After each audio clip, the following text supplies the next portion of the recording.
there were 9 children in Uncle Bob's family, and one died when he was an infant. But there were 7 brothers remaining, of which Uncle Bob was the youngest, Father Gannon. And everybody always affectionately called him Uncle Bob. They very seldom called him Father Gannon because they were all so used to him being around all the time. But he was the youngest and probably the most spoiled, but probably the most educated. They all went to college. They all had degrees. They were doctors, lawyers, and advertising. Uncle Al was an advertising executive. But they all looked to Uncle Bob, even though he was the youngest, as the sort of the pillar and mainstone of the Gannon family. They were Uncle Bob's family, his father and mother, and they were all from Staten Island. They were a railroad family. His father, Frank S. Gannon Sr., everybody called him Sr., his father was a railroad man, and for a time spent many years in New Jersey. In his young days, he was the baggage master in the Hackensack, New Jersey railroad terminal.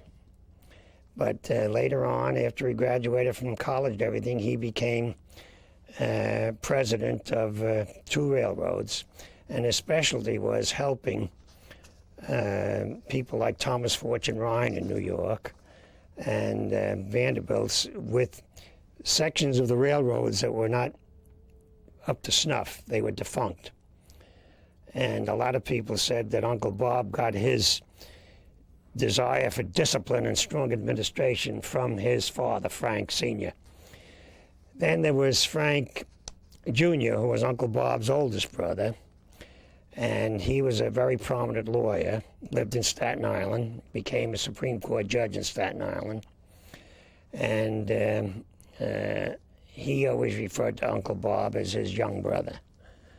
There was a difference in age. My father-in-law was in the middle of the family. My father-in-law was Gregory Gannon, and he and Uncle Bob were close. They looked alike, and they were close because he lived in Bogota, New Jersey, which was fairly close to Jersey City, so he could see Uncle Bob very often. Uncle Bob very frequently came up to Bogota. But he was probably the most educated of all the brothers, even though they all had degrees, because he was not satisfied with just one college. He kept going and going and going. When he was ordained in 1926, he felt that he was going to be a professor in college and teach, which is what he loved to do, because he loved young people, and he always looked at young people. But when he was summoned to the top office, as he always called it, and given his instructions to come to St. Peter's, which they referred to as St. Peter's died after World War I and has remained in the cemetery ever since. And that was a real challenge for Uncle Bob. And he came here and he looked it over. He wasn't so sure as to what was what, but he quickly tackled it. And he worked from the very beginning to making it, as he called in his book, the poor old liberal arts, part of the Jesuit order. That was his ambition. And when he was here from 1930 to 36, it was pretty hard times. It was the height of the Depression.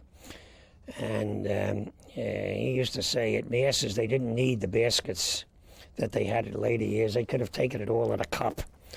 He said it was very, very difficult. But he would visit St. Peter's Prep frequently. They wasn't called St. Peter's Prep, they were just St. Peter's. And that was very difficult, too. And they wanted to encourage the young people to go to St. Peter's Prep and subsequently St. Peter's College, but even though the tuition was $170 a year, it was fairly difficult. But we always have a lot of pleasant memories of Uncle Bob because as big as the family was, he officiated at every wedding of the nieces and nephews, every baptism of the nieces and nephews, and first communions when he was able to. And he never lost his touch with any of the family, and he was always there in time of need. When there were problems of any kind, he was there. St. Peter's College was his first primary assignment from the Jesuit order. And he felt it was not only an assignment, but a real challenge and something that he had to do well to make it succeed. And those of us that knew him very well remember he was a very staunch conservative and very well disciplined. And in reading some of the minutes of the faculty meetings there, I noticed he stressed cleanliness and promptness, and that followed him all the way through. When he was a young man, he was very well read, and he enjoyed writing, and he wrote a lot of things. But the 4 books that he really prided himself in was the very first really book was The Poor Old Liberal Arts, which he wrote, I think, in 1961. I think that's when he wrote The Poor Old Liberal Arts. And that was his pride and joy, because if you read Poor Old Liberal Arts thoroughly, it delves a lot with St. Peter's, and not only in theory, but in fact. And the next book that he wrote after that he liked was After Black Coffee, which was most of the speeches that he made, because he was a much sought-after speaker. And as you know, the Jesuit order was a poverty order. They were never allowed to accept fees for speaking and everything. And he was invited to speak at almost all of the dinners. He spoke for 17 years in a row. He was the guest speaker at the Governor Alfred E. Smith St. Patrick's Day dinner. But then there was such a demand for his speeches and talks at college commencements. When my daughter Susan graduated from Trinity College in Washington, Julie Gannon from Leonia was in that class, and that was a cousin of Uncle Bob's daughter. They were both in the same graduating class, and Uncle Bob gave the commencement address at Trinity College.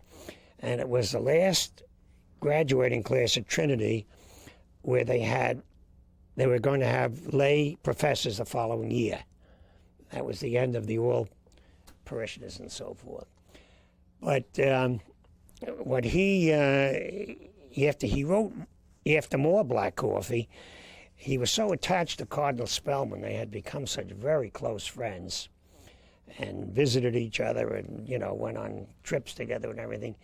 He wrote the Cardinal Spellman story. And that was the thickest book of all, and probably one of the most widely distributed, the Cardinal Spellman story. And the tapes of the eulogy he gave at Cardinal Spellman's services are on videotape. And I will try to see to it that St. Peter's has one for the library and archives, because they're someplace in our family trunks, things like that. And he gave the eulogy for many, many people in New York. And the eulogies were always at St. Patrick's. They were always at St. Patrick's Church. But he himself was always a very humble and non-assuming, and were just, simple things. And one of the stories, there were 2 stories that he liked to tell. The one was when he was here at St. Peter's in his early years, and he, went to Mass devoutly. There was a blind woman in the parish, went to the same Mass, and she always made it a point after every Mass to speak to Uncle Bob. And he always spoke, with her in the time of day and things. And she once said to him, she said, "Father, I haven't been feeling well at all. I don't think I'm going to be here much longer. But I know that when I die and go to heaven, I won't be able to see God, but if he talks, I'm sure his voice is going to sound like yours." And that made him feel great. He liked that. And the other story he always told was he was very close to Thomas Watson Sr. of IBM. They were very close friends. And one day, over a cocktail before dinner, Watson said, he called him Father Bob. Father Bob, he said, "I've given it a great deal of thought. I've studied all religions, and I think I'm going to become a Catholic. You think you could convert me?" And Uncle Bob looked at him and said, "Tom, I've wondered what took you so long." And that was the beginning of an even closer friendship with Watson than they had ever had, even though it was close at that time. One of the other things that Father Bob took great pride in, besides his family, he was a very family-oriented man, not only for his brother and one sister, and the one sister married out of the church, which was much more common today than it was then. But it worked out pretty well. And she had at one time thought she was going to go into the convent and become a nun. And Father was pretty elated about that. But then when she met Kraus, her husband, who he later married, she not only changed her mind about that, and the fact that he was a non-Catholic was a difficult situation, but that worked out all right too. And they had a great relationship, the one sister and all the brothers. The brothers made it a point whenever they came to New York, whether it was at the parish of St. Ignatius Loyola, or wherever it was, to try to attend a mass where Uncle Bob would give the sermon. And they all felt individually that every time he knew one of them was there from either Chicago or Washington, wherever it was, that there was some part of that sermon pointed directly at them, because some of them were not the steady churchgoers that he would have liked them to be, and so forth.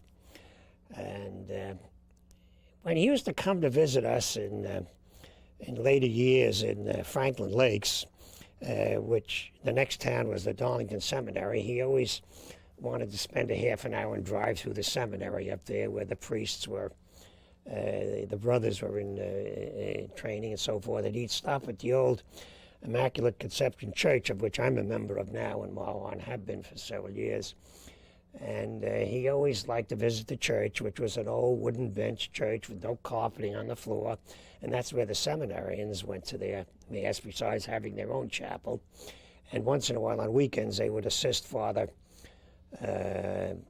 Doyle, who came from Jersey City, so he always had a lot to talk about with Father Gannon. And Father forgave him that he never went to St. Peter's. He went to Seton Hall. But that was all. He had so many of these little anecdotes and stories that he liked to tell. Now, maybe you'd like to ask me some questions about him. Well, do you have any more? Interrupt me a second. I want to switch this camera over to the other side. You're favoring the family as well, and I think that's great, but I'm not getting as good a shot as I wanted to get on a piece of this. So. Can I mention Doing great. an interesting story about Father Doyle, Father Joe Doyle? Yes. Is that he did graduate from St. Peter's. Did he graduate? He did graduate From the St. college. Peter's, and he played basketball here.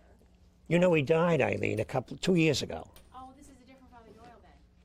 'Cause Father Joe Doyle. he was, well, Father Joe Doyle was the pastor in Franklin Lakes. Yes. He didn't die. He was just very sick. Oh, he didn't die. No, happily, is this on tape?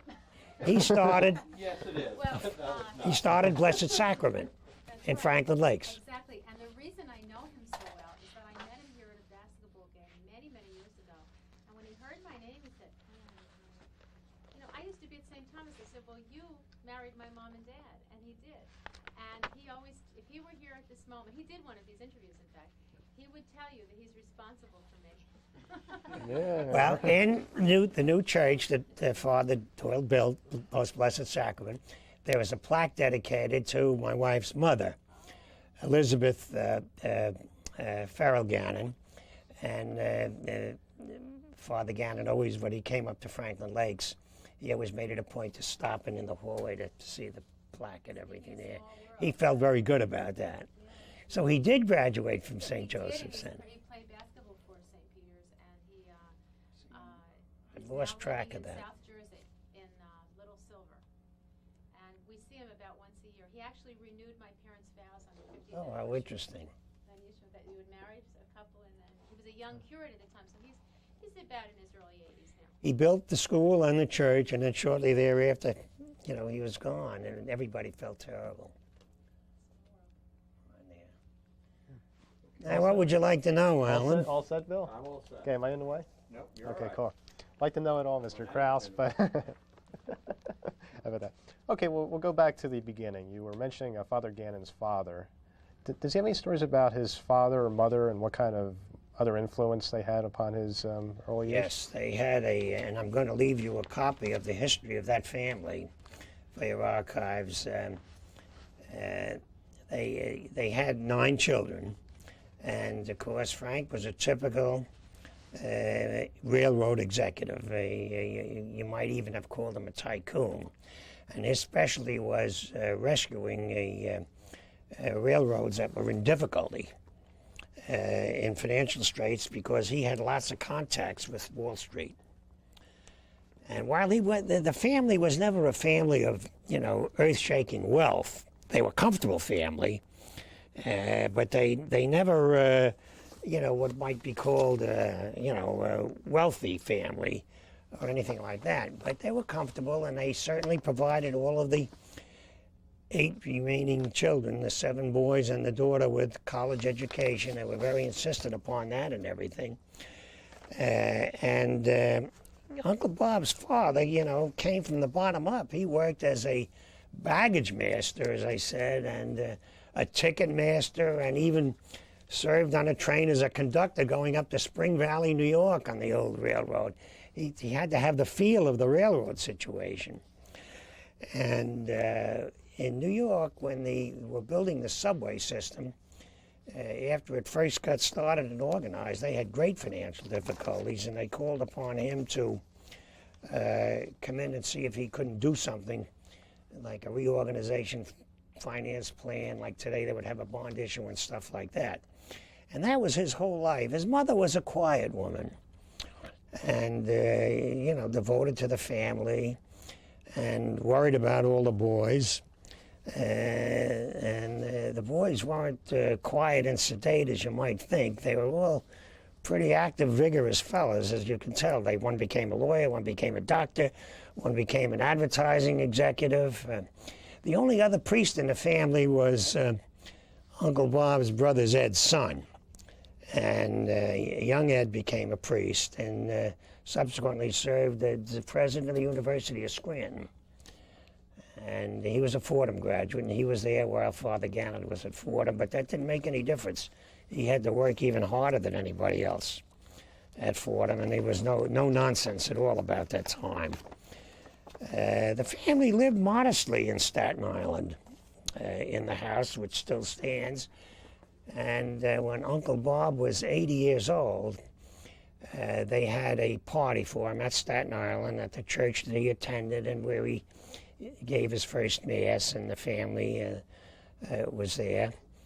And those are the things he liked. And when he went back to his living quarters, whether they were at Fordham or whether they were St. Ignatius Loyola or in Long Island at the retreat house or any place, he always made notes. And that's why there are so many volumes of notes that he wrote in his own handwriting. He never dictated them, or he never typed anything. Everything was always written. And he did that. He was a great one for history. History was his favorite subjects. History, drama, the arts, and he knew Greek. And he loved to travel. And besides, all the different schools he went to, when he came to reorganize St. Peter's College, he tried to pattern it for a while after the things he had learned in England while he was at the universities there. But he found out that was rather difficult to do, and he sort of really swerved away from that. But after he left here and went to Fordham, then he tried to do the same thing at Fordham, too. He felt he had a broader scope. It was interesting when he, during World War II, Father went to Fordham in 1936. He left St. Peter's. He'd been there 6 years. The enrollment dropped to 3,000. And it was very tough. And all during World War II, it was about 3,000 was the average enrollment. When the war was over and the GI Bill of Rights, by 1948, there was enrollment of 12,000. The big problem was housing and accommodating. They practically took over that whole section of the Bronx. And when he left in 1949, he returned to Fordham later, several years later, when he was writing the history of Fordham University. The Jesuit order asked him to compile a history of Fordham University, knowing he had notes. So he went up there as a special assistant to the then president of Fordham, and that's where he wrote the history of Fordham University. He loved to write, and he loved to read. He had great volumes of library reading and writing. And looking over the background of some of his mother and father, He was born in St. George, that's right. And then he was the youngest of the 9, because one died as an infant in 1882. But the head of the family, his father, Frank Sr., at 42 was pretty well established. And that's why Uncle Bob always said, you know, my father at 42 was already established, and here I am. You know, just trying to do a thing here and a thing there if I can possibly do it and help the situation. But that was his whole thinking. I think his most difficult time was just prior to World War II. Being a very strong conservative, he had to reconcile himself to a lot of things that were happening.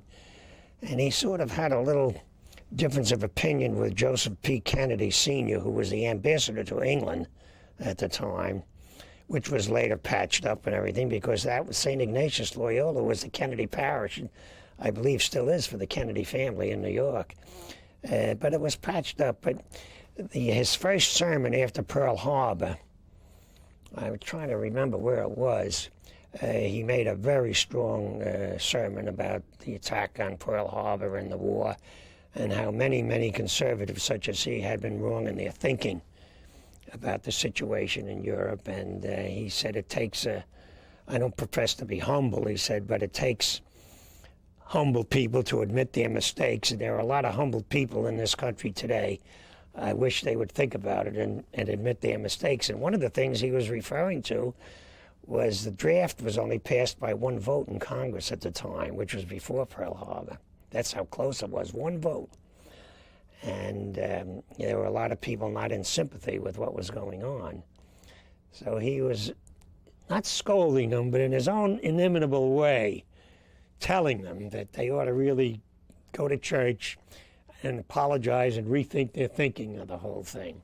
And then, of course, when 6 million went into the armed forces during that period, he often said, well, maybe the sermon did a little good. I don't know how many people heard it, but that was it. But that was him. What were your first impressions? When did you first meet Father Gannon?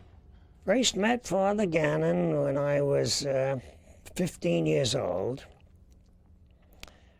He came to Pagoda, where I lived, to visit his brother. And I knew the whole Gannon family. There were 6 kids in my wife's family, 3 boys and 3 girls. And he came in an old Essex car.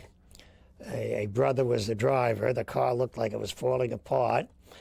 And my first impression was, you know, you hold him in awe. Well, I knew the Catholic priest at Pagoda, Father Kohler. I remember his name very well. And my wife had gone to parochial school in Pagoda, well, 8 years. And, you know, I was a little awestricken by the fact that he was a priest sitting on the porch, you know, an open porch, with his brother. And his brother Greg, which was my father-in-law, telling him things that were going on.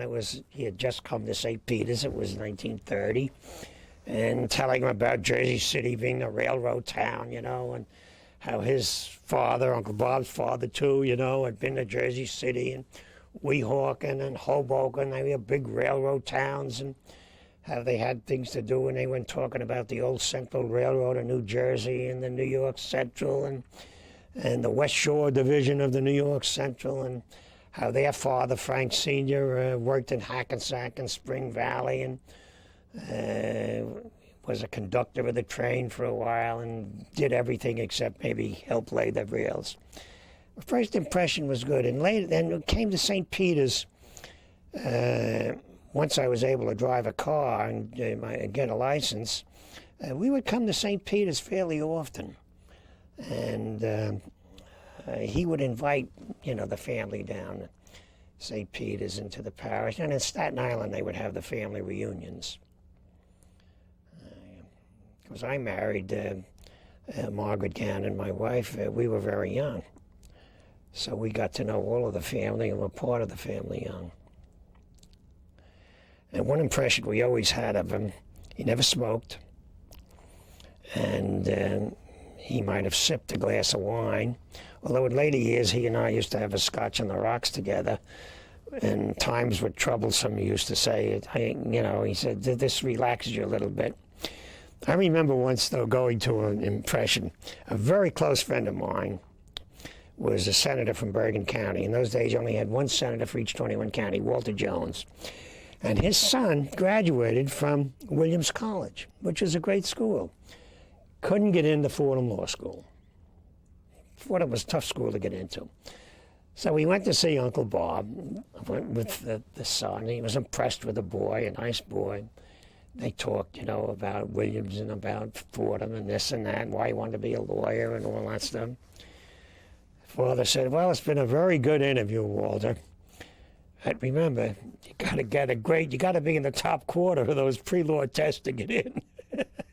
And the kid, dropped down about 3 levels. But that was Uncle Way's Bob. He always went out of his way to help somebody, but if they weren't qualified, he let them down. And not too easy, because he felt that if you studied hard enough and worked hard enough, you could pass. So that was one of the times he held me in great awe, too. I had to go back and tell the senator that I thought the interview was only so-so. But he subsequently got into Columbia because he wasn't yet. And later on, when he was admitted to the bar, he came to one of our functions in New Jersey, and young Walter was there. He was now an attorney in his father's office, and he said, Father, I didn't make Fordham, and I always regretted it. All the while I was in Columbia, I thought I could have been at Fordham. And Father says, but you know what?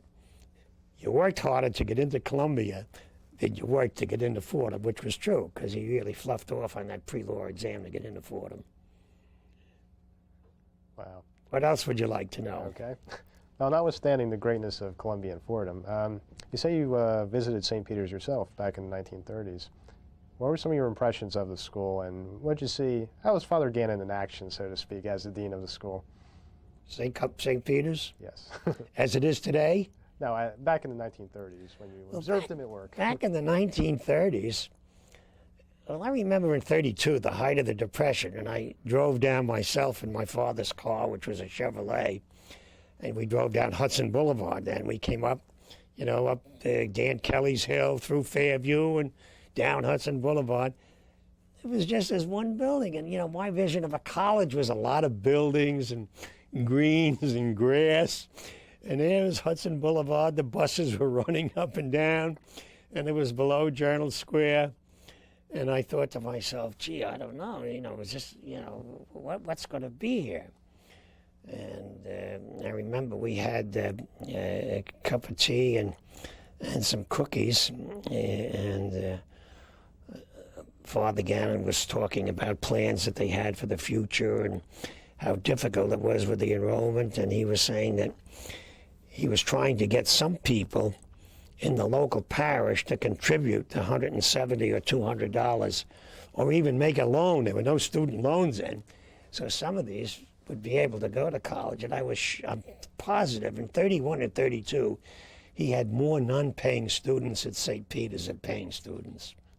Because even though they couldn't get the money from a loan from anybody, or nobody in the parish could $170 sponsorship, even part of it, he let them come anyway.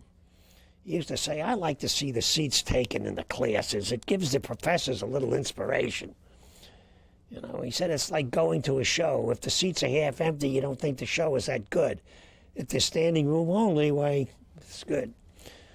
And he used to say, someday St. Joseph's will be standing room only. And by that, I think he meant there'll be a waiting list for admissions. I don't know if there is today or not. Is there a waiting list? At St. Joseph's, Philadelphia? Or at St. Joseph's? Yeah, I think so. Yeah. I'd assume. St. Peter. Oh.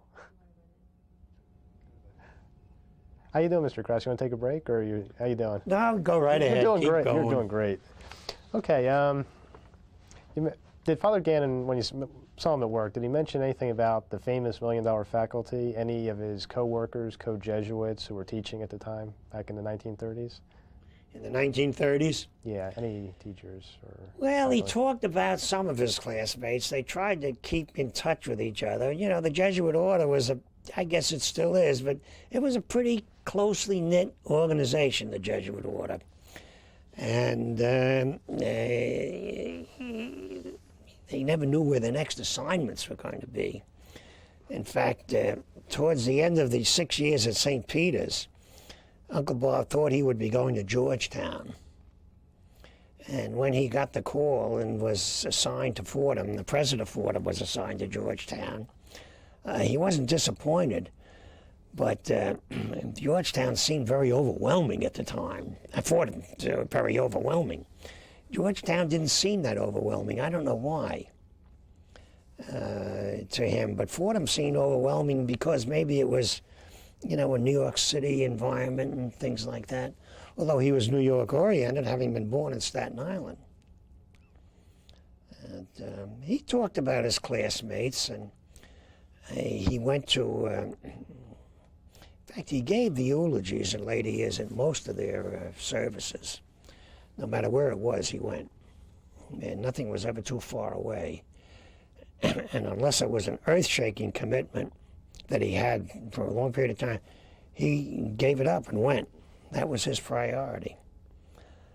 And he always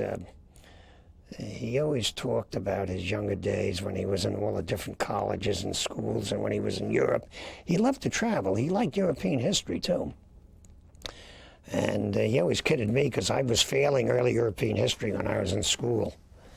And he said, there's only one solution. You got to open the book once in a while, and you got to read what's in that book once in a while. That's it.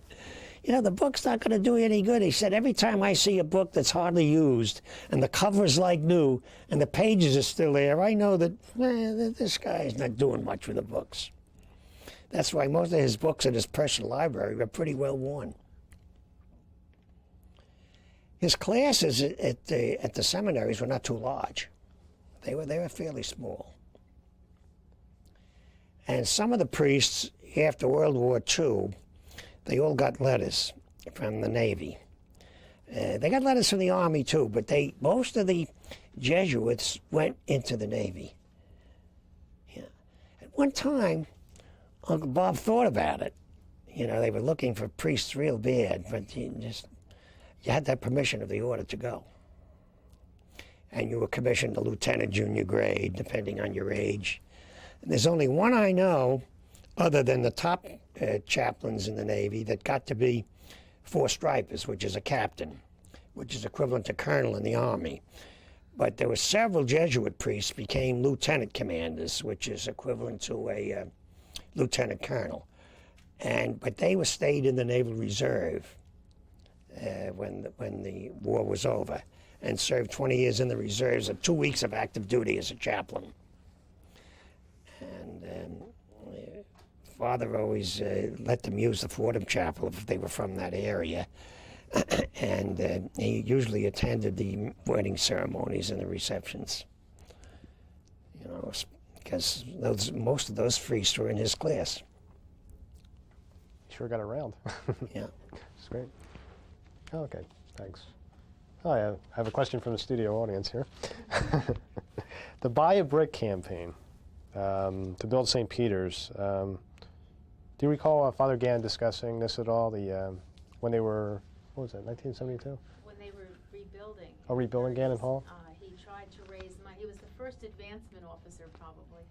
And he tried to encourage people to buy a brick, and they could spend $1 or $10 to buy the bricks. I just wondered if you had, by any chance, ever heard him talk about that. That was his way of fundraising in the early days. No, I never did.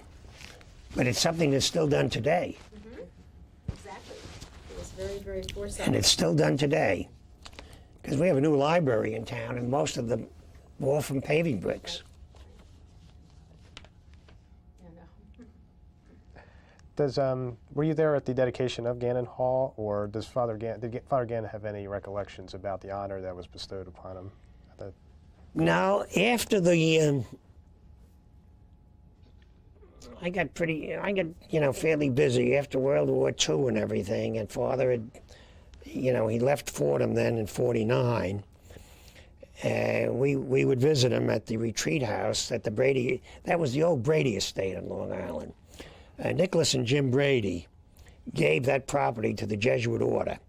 Incidentally, Jim Brady became the commissioner of banking in New Jersey just as a favor, just the same as Reuben is to Clinton today, Secretary of the Treasury.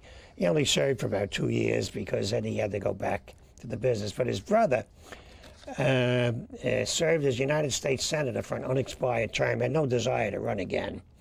But they gave the property for the retreat house to the Jesuit order, and they were very pleased when Uncle Bob became the headmaster there. And they used to go for Sunday dinner, Nick and Jim Brady both. There was a relationship there between the Brady family and Father Gannon that goes way back, and you never know about some of these relationships, what they brought about, but he seemed to be the one that a lot of those families came to and turned to for advice and help, and he presided at the weddings and the christenings and stuff like that. The same way with the Watson family. Once Tom Sr. became a Catholic, then Father Gannon was at all of the christenings and so forth, because it was his desire as the grandfather that some of the family follow in his footsteps. You were mentioning that Father Gannon's a great advocate of education, especially the liberal arts. And we were mentioning athletics before. Can you tell me about Father Gannon's stance on athletics and education? Well, you know, that was one of his real strange quirks. He wouldn't have approved today what's happening with these college scholarships for athletics, and you know, where the students get well-paying jobs when they're not in training and stuff like that. But this caused a lot of friction at Fordham, because Fordham had tremendous teams. In 1933, the big game all over the country was Fordham Army. I think it was a 3-0 score. I'll never forget it. Fordham just was tremendous with the teams. But Father objected when he didn't come to Fordham until 3 years later, 1936. But he objected to the way they were recruiting some of the athletes, and then he didn't mind the scholarships or something like that, but the marks. You just couldn't be on that football team unless your grades were what he demanded them to be, and what he demanded the faculty to demand them to be. And it caused a lot of friction, and they claimed that it hurt their athletic standing, but it didn't matter, because shortly after that, a lot of Fordham people were drafted into the Army. Some were deferred till graduation, but by now, even my friends from Jersey City that went to St. Peter's and then went to Fordham, they were among the first draftees to be called in the early days of 1941, before Pearl Harbor. And Fordham, you know, as I said, dwindled down to nothing. So the whole athletic program went downhill. And some of the professors that were not as conservative and so forth, they blamed Father Gannon for discouraging the athletics. But it wasn't only that. The draft had a lot to do with it, too. You could get deferred till the end of that semester, but no way were you going to get deferred in the early days until you graduated, you know, like during Vietnam and Korea and so forth. You could finish a semester, and then you were gone, which Uncle Bob mentioned later on. And, you know, in a way, that was very good, because then they came back and went back under the GI Bill. But he took a big hit for that. But I always said it wasn't that. It was the war, too. How about his stand on co-education, about women in colleges and universities? Did he ever mention as a Jesuit? Well, I don't think that, you know, now you're going back to the 1930s and 1940s, and even in the late 40s and early 50s, there was still a lot of friction about it, and he never really made a speech advocating women's rights, or, you know, he was very liberal in his thinking. He would have approved affirmative action today, providing the scores were there and the marks were there. Otherwise, he would not have approved of affirmative action not being equal in grades or standards. That was his thinking way back then. You got to remember that one of his close friends was Bill Buckley. Bill Buckley from the Bill Buckley today, who was a lot younger man than Uncle Bob. Not a lot younger, but somewhat younger than Uncle Bob. And they shared a pretty strong philosophy about conservatism. But he never really pushed it, let me say that. He was staunch in his ways. He was a rigid, in some respects, a rigid, early American, Irish descent, Catholic, Jesuit, and those were the rules. For instance, the Gannon family ate at 6 o'clock supper. And if you weren't there at 6 o'clock, you didn't sit down at the table and eat. And he was rigid in that, but he loosened up in later years. But he never hesitated to call to task some member of the family that he felt was just being a little out of line on some things. I know when I was elected to the legislature in New Jersey in 1953, I was comparatively young too, and I wanted him to come to Trenton to give one of the invocations. And I got permission from him to do so, but he said, no, he said, I'm not going to do it, because if I do it for New Jersey, I'll have to do it for New York, and the next thing you know, the mayor will be calling me down for city council, and he said, I don't want to get involved, because he said, some people may become mayor of the city that I don't approve of. He said, as a matter of fact, some people may become president that I don't approve of. I don't think I'll even accept any invitations to go to Congress. That was him, very outspoken. He always encouraged his students to be outspoken. Lots of times he said he was tempted to take over a class when he would visit, a professor. He'd want to get right in the middle of it, but he would only stay a few minutes in the early days and then leave. Good. Okay, got a lot of questions here. Okay, well, we'll ask these first, and then we'll get back to my several hundred. You don't have to answer them all, though. I'm just kidding. Okay, what's this? Okay. Can you tell me about your involvement with the Board of Education in Bogota? Sorry. Bogota. I'm from South Jersey, so. Okay, and your time as a former New Jersey Assemblyman. Tell me about your involvement with local. Well, when I was 23, they transferred the principal of our school in Bogota, which was a small town, a mile square, and they had 3 elementary schools and 1 high school, which they shared with another town, Maywood. So the total enrollment of the high school was about 700. But we had an old-time principal there that even Frank Gannon, in other words, my brother-in-law, Frank Gannon, had when he was in elementary school at Bogota. They named the school after Lee Steen School. But they had her up at the high school as principal, and politics took her out of the principal's job at high school and transferred her back to the elementary school. And the town was in an uproar. And the politicians in town were not supposed to have their hands in the school board, because Board of Education. And so a group of all of her former students, and there were hundreds of us in that town. She had been in that town since 1916, and this was 1936. So she had been there 20 years already, and was set to go for another 20. And so we ran against the political machine for the school board. We had strategy. There were 4 candidates running for 3 seats. And our strategy was we'd only vote for 1 person. And so we had an overwhelming victory. And we subsequently were successful in getting her transfer reinstated. And she stayed there subsequently until she died. And she had Frank S. Gannon in her class at elementary school, who was president, later to become president of the bank in that town. And I had forgotten that she is the one that got him that job as a teller in the bank.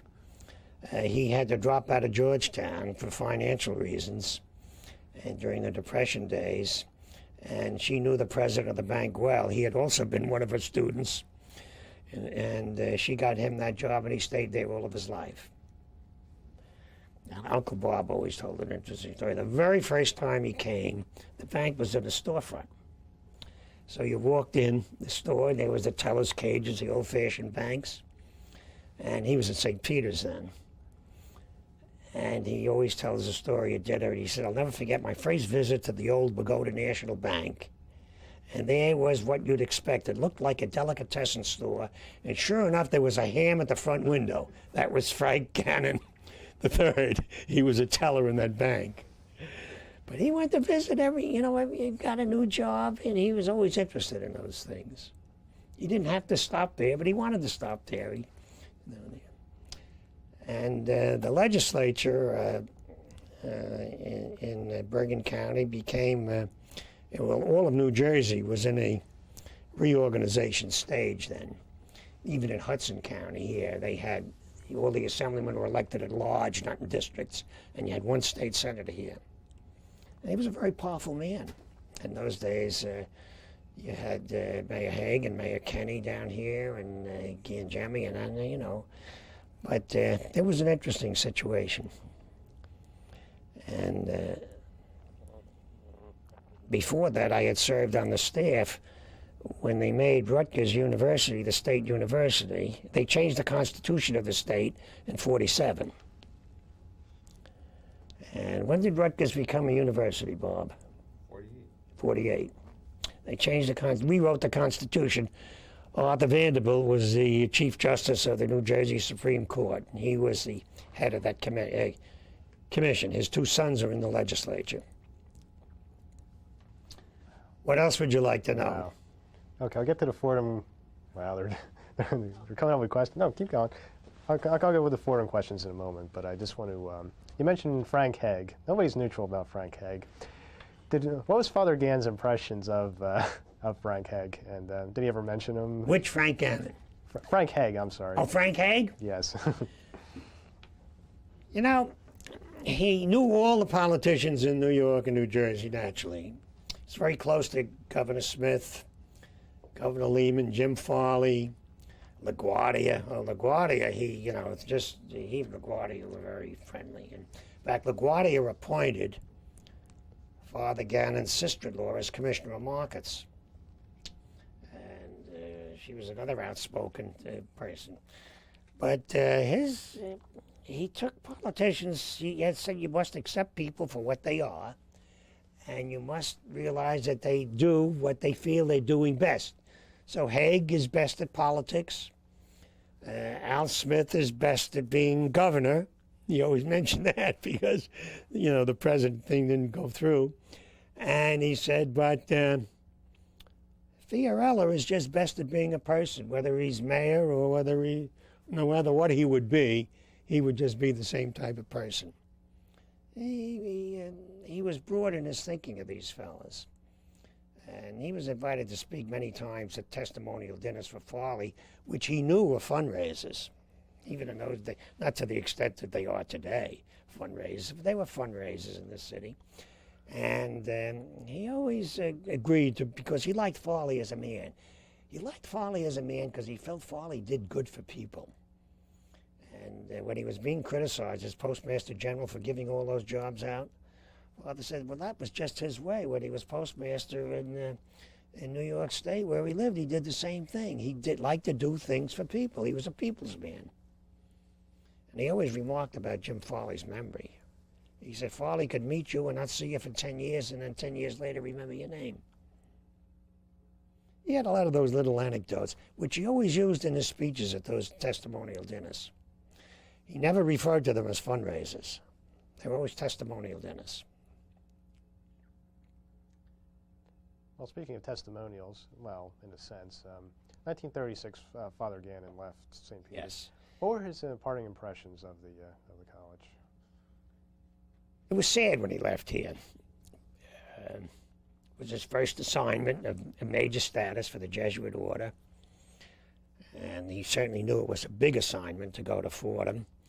And his heart and soul were in St. Peter's, the hominess of the place. And Jersey City itself, as you know, Jersey City, even today with all the changes, the people I have a very close friend in Florida, John Larkin, born and brought up here, went to St. Peter's. And Jersey City is still his home. They never change.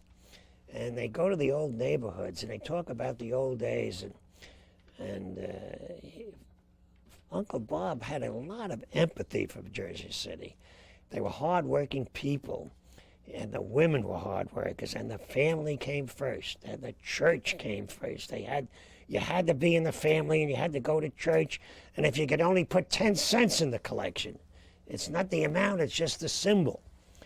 And he just had a very sad feeling about leaving St. Peter's. He had a lot of empathy, but I think he felt down deep inside, and even though the Depression was still on when he left in '36, they hadn't begun to come out of it yet, he felt that someday St. Peter's would come into its own, because he said the Jesuit order is strong, and they may make some mistakes, but they have enough strength and tradition and enough people in the Jesuit order, and even those that aren't priests in the Jesuit order that go to the church, that St. Peter's would someday, and he always felt it would be a college like it is today, where the average person comes and gets his college education, and most of them work hard, and there's no diversity of ethnicism or anything like that.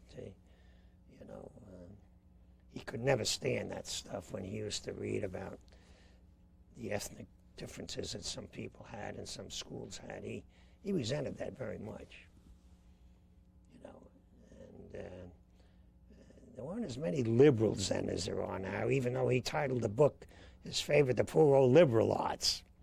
He could have entitled it The Poor Old Arts or something else, but he said The Poor Old Liberal Arts because while they were conservatives, he felt they were very liberal in a lot of their thinking that followed the old traditions of the church.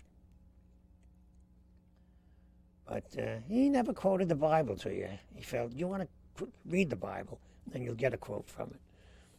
He never was one of those. So he wasn't, how was his spirituality otherwise? Yeah. Was he Very spiritual, with everything, and very conscientious as a young man, while he was in the priesthood too. He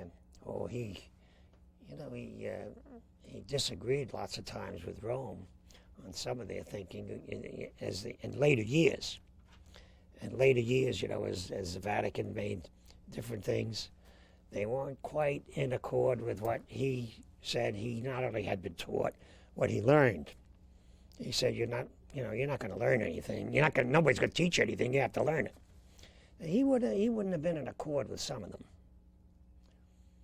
And the big separation was when you went from the Latin Mass to the English Mass. And then the other separation was having Mass on Saturday night. And he felt that Mass was Mass. And I started going Saturday night's Mass. But things were changing. He was towards the end, Thank goodness he wasn't sick very long, Uncle Bob. He was vigorous to the end. He was when his 80th birthday, 82, we went on his 82nd birthday.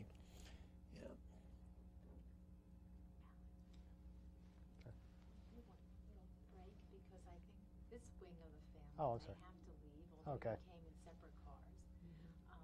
But I think there's an appointment that they need to. Okay, very good. We have lots more here to Okay. record for posterity. He's doing great. Classic. Are you You're doing great? Wonderful.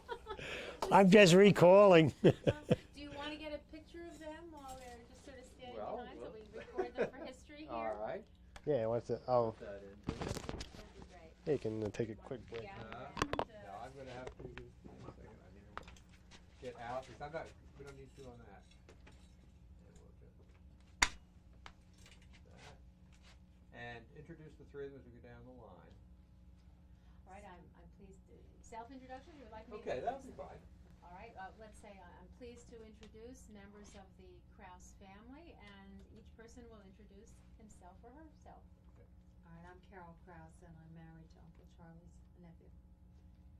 I'm Betty Kraus Heineck, and I'm Uncle Charlie's niece.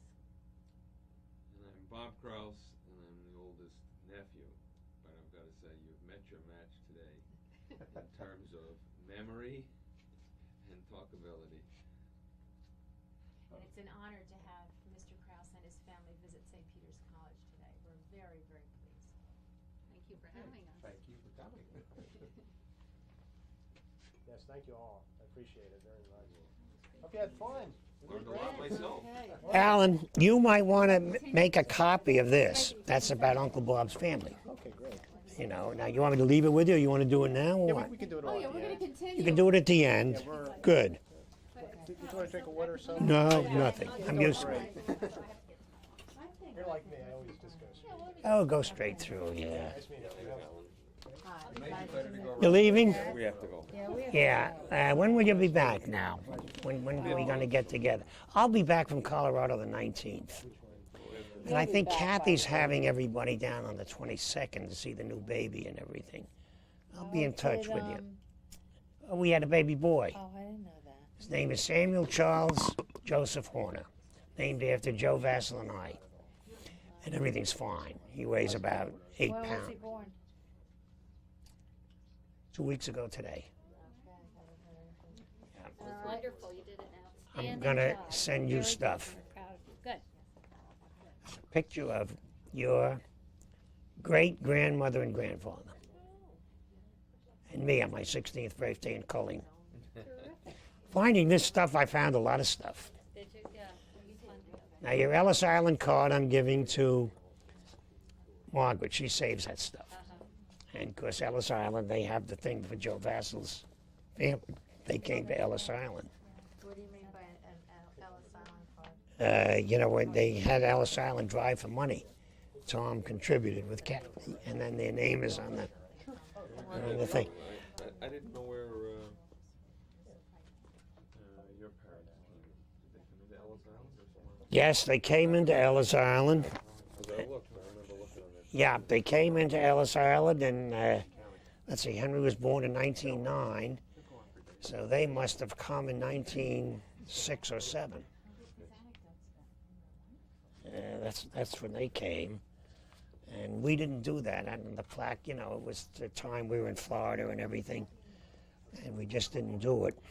But I'm going to dig out a Get lot of this together and stuff. have to read it. Yes, I'm going to get all these organized.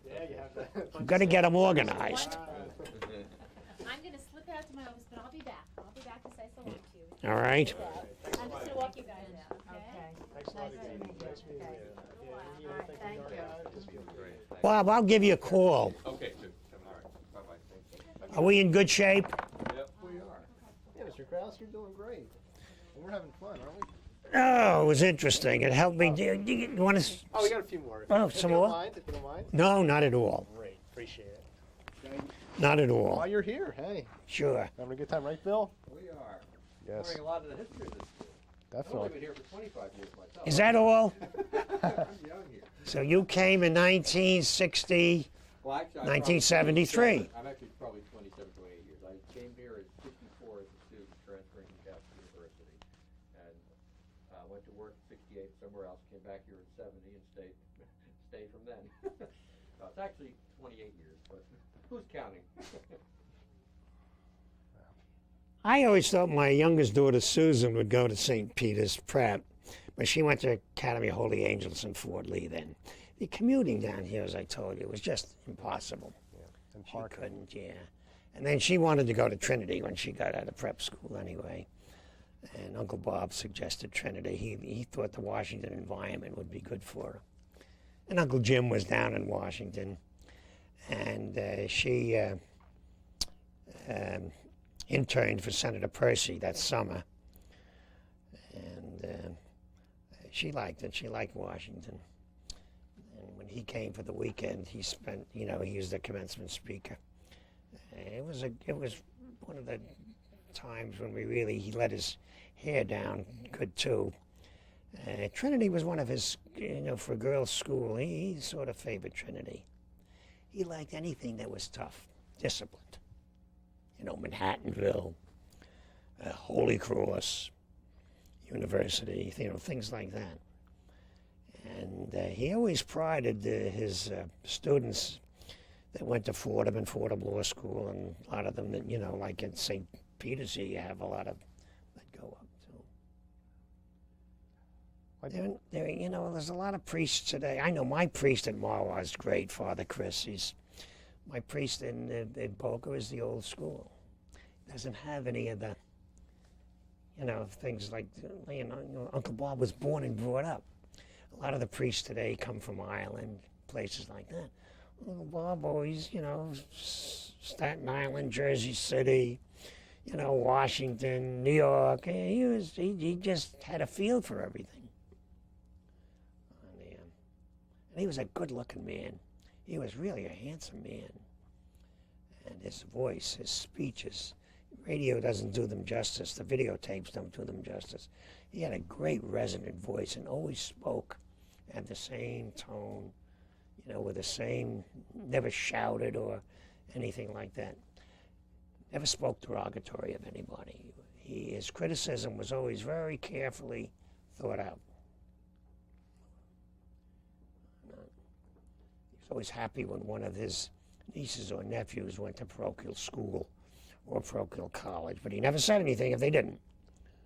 You know, because some of the nieces and nephews from his brother's Midwestern families, they didn't go to Catholic universities, although some of them did come to Fordham. Yeah. He was very happy about Ed becoming a priest. He officiated at the ordination and everything. Made him feel good. He always said it was the Fordham teaching, the Fordham influence. Did Father Gannon ever tell you how he decided to become a priest, or what drove him for that calling? That's kind of a personal question, but I was wondering if he ever shared why he joined the Jesuits. I think originally he thought that he would become a priest and become a teacher, and that he would influence younger generations. That's what I think led him into the priesthood. I don't think, you know, the things that the poverty order of the Jesuits and the celibacy, those things never entered his mind. He never thought about that or cared about that. His primary thing was he felt that as a teacher he would be able to influence younger generations, and that's how he drifted. At first, as I say, he thought he would be a Navy chaplain when he was first. And that's why his first assignment at St. Peter's was so important to him. To think that he would be given that job of rebuilding a college that had been dead. Why they always referred to it as St. Peter's having died after World War I. You know, it was just, and they still do. They still do. But even his obituary in the New York Times after he died, it mentioned about St. Peter's and the poor old liberal arts. They never failed to mention that. That was his foundation. I think he learned from St. Peter's how hard it is to sustain a college and the difficulties that some students have that want to go to college. Because you didn't have as much in the 1930s kids that went to college and didn't want to go and didn't care to go. Most everybody that came to college wanted to go. I know my Jersey City friends had to go to Fordham University at night and work during the day. And when we used to visit them here at St. Peter's, and you know the few buildings in the center, and then went to visit him after he left here to go to Fordham, it was such a contrast. It was earth-shaking for him too. But he always took pride in reading about some St. Peter's graduate that really, you know, made it and was successful and stuff like that. More so than Fordham. Because I think he expected more from them at Fordham than to come from a small college in Jersey City like St. Peter's. It meant a lot more. And he had a lot of influence with making, I know when John Larkin went to St. Peter's, and he was one of the 3 top senior vice presidents of Citicorp when he retired a few years ago. Uncle Bob was very influential in his brother becoming a priest. Wasn't in the Jesuit order, but he was very, you know, went to St. Peter's Prep and then St. Peter's College. He always felt great. And when he could convert somebody into, not that he went out of his way or tried, he always wanted them to come in on their own, like Watson did. I thought it over. I've studied all the different religions. I think I want to become a Catholic. And he said, well, what took you so long to make up your mind, Wow, that's incredible. Question I did want to ask you before he left. The peacock, the symbol of St. Peter's, the colors blue and white, and the academic gown. I was wondering, where did Father Gannon get the idea for those innovations and the lasting symbols of St. Peter's? Most of them, I think, came from the old books that he read, which was full of symbols and things like that. And you must remember, one of the things he really concentrated on for a long time was English literature, and things like that. Having gone to Oxford and all that. Blue and gold were his favorite colors. He liked that. And boy, we used to kid him because Columbia's colors were blue and white. Fordham's colors were maroon. And he always would pass something like that off and say, in those days they didn't know any better. This was his way of saying he had a lot of wit, a lot of dry wit. But the traditions, and if you'll notice, most of the symbols and seals and everything all deal with liberal arts and things like that. Like one of his favorite things was they call it the Minapur, M-I-N-A-P-A-U-R, that little symbol. That was one of his favorite little symbols. I know at one time he gave all of the nieces, sent them all little Minapur pins, things like that, from the arts group and the dramatic group. And I think his foundation at St. Peter's, though, had a big effect on a lot of things that he did and talked about and wrote, because as he went on up, and one time his book contained something like 76 future speaking engagements, all over it, big affairs. A lot of his days at St. Peter's reminded him, as you go up the ladder, what a struggle they have down on the lower part of the ladder. He used to say, the mail clerk in IBM used to tell this to Watson. The mail clerk at IBM goes home at night with just as many worries as the executive officers at IBM go home to, but on a different level. That was the way he thought things out. He always had so many words of wisdom, good ones. Good ones. Did he have any personal advice for you? Did he ever give you any words of inspiration to live by? No, when I was in the legislature, I tried to do a lot of things that were good, and this and that. And I would say, it was a one-sided vote against it and so forth. And he'd say, he said, I don't want to quote, he never quoted about it. He said, he'd just read. You'll find a lot of people had a lot of things adverse. They didn't have it easy, and I know what he meant by that. He was called into consultation many times by, it's funny, President Truman came and spoke at one of his affairs when he was president, and I guess he was still at Fordham. And it was after Truman became president, he came, and they were closeted together for quite a while. And he wasn't the kind of a fellow that would sit and talk to a president about religion or anything. I think they just talked about, I'm positive they talked about the condition in Europe. This was post-World War II and things that were happening. A deadly foe of communism was Father Gannon, deadly foe of communism. Oh, that was a terrible thing, And yet he thought the McCarthy things were absolutely outrageous and disgraceful, things like that. He never failed to speak up. Spoke at St. Patrick's frequently. He was always invited to St. Patrick's, and of course, big funerals there. In between, there was always a message. Always a message. Whatever the topic of the day was, or something that was going to happen in the future, or something that had just passed. It made you think about it a little bit. Subliminal thought. You mentioned communism, and I know that from reading my notes and also speeches. Is there any one speech that stands out in your mind that Father Gannon delivered that that you drew inspiration from, or that sticks out in your mind? Not only on communism, but any topic in general or particular. I think he was concerned about it the most in the early 1950s, I think. I think he was afraid things were getting a little out of hand. And you got to remember, you had Roosevelt and you had Truman, and then you had Eisenhower, which he knew quite well. Eisenhower was at Columbia and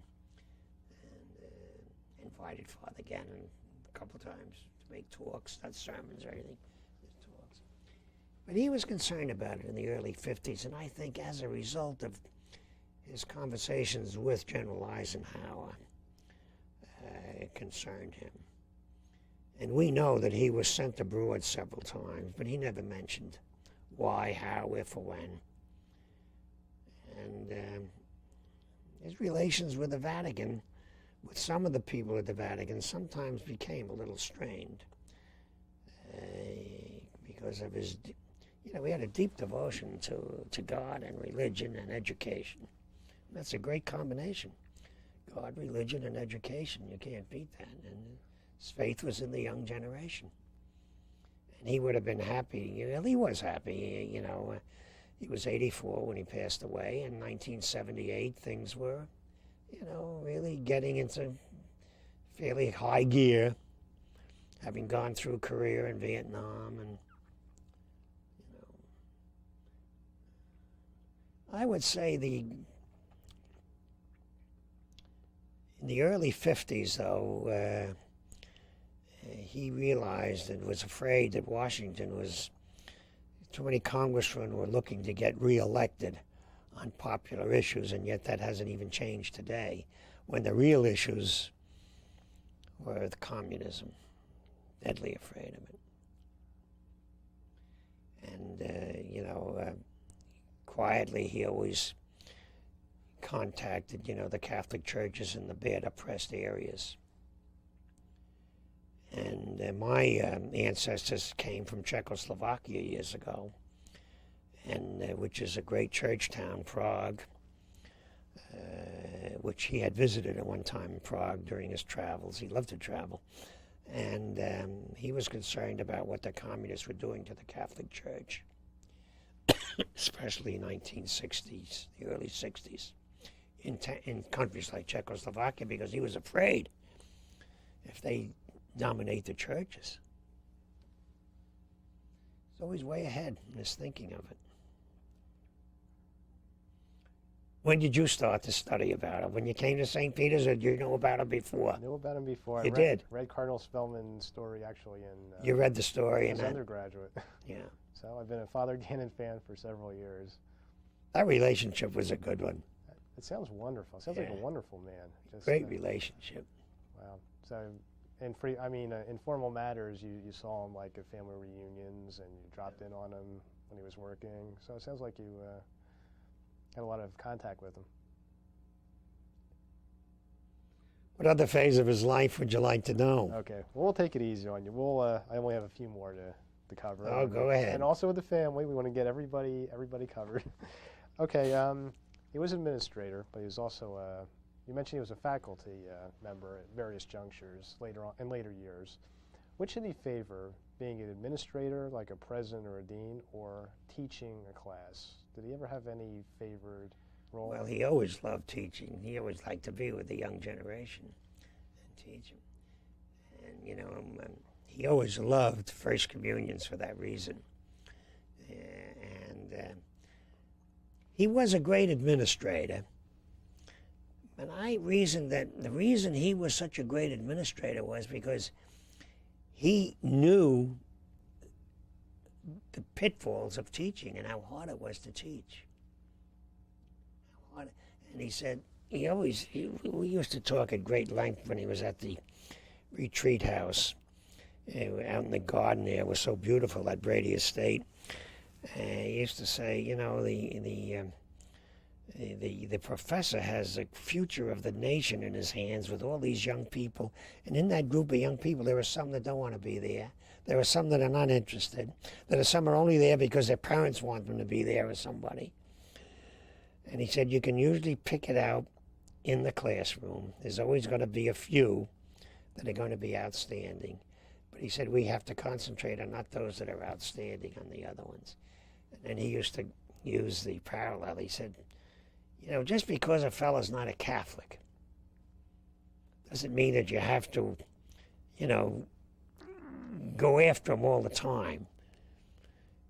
And if you could get him to learn more about Catholicism, that would be something. He doesn't have to become a Catholic, but he should learn a little bit about Catholicism.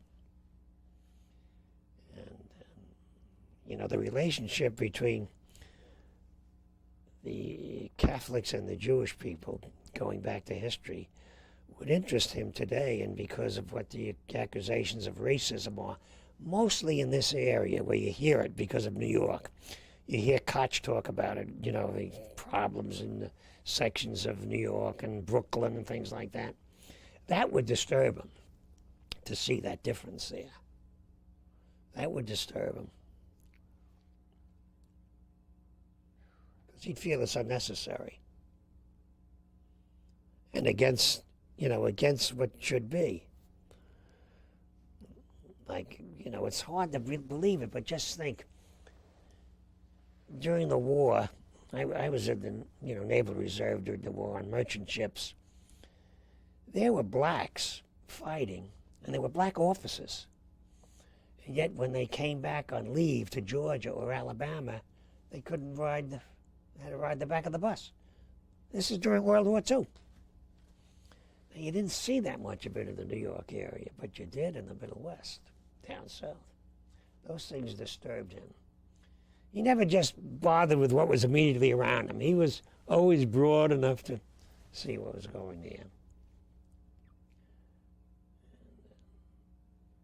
When you think of some of the messages that he gives in his speeches on St. Patrick's Day and something, every single year you'll find a message in there of something. I'll have to read his speeches. Well, it seems like Father Gannon is the quintessential New Yorker. But can you tell me about his Fordham? Just give me an overview of his Fordham years. What were some of his greatest accomplishments from his own perspective during his years in the Bronx? At Fordham? Yeah, at Fordham. Just an overview. The growth of the school to 12,000 was one. The recruitment of the faculty, the type of faculty that he would like to see in Fordham. Strict, rigid requirements for admission to Fordham, the university, the law school, the medical school, rigidness in that. Not to the extent of abusing it, but he said a lot of that is necessary. Doctor needs rigidness and discipline, lawyers needed everything else. And I think his pride on seeing the university grow, come up, they tended towards being a lot more liberal than they were before. And he never felt that Fordham was losing its influence because it was becoming more liberal. He just felt it was the change, the times coming, and the war. The war had a profound effect. And the Korean War and the Vietnam War, were a little different than World War II. And World War II had its effect on Fordham to a very, very great extent. And I think he prided himself that his staff, he could embed in his staff some of the things of discipline and the rigidness that he wanted. Not that he wasn't flexible on some things, he was. For instance, in his own family, when somebody married out of the church, he was always flexible, but he used to, in his own way, wish that they would get married anyway, even if it was over in the parish by a priest.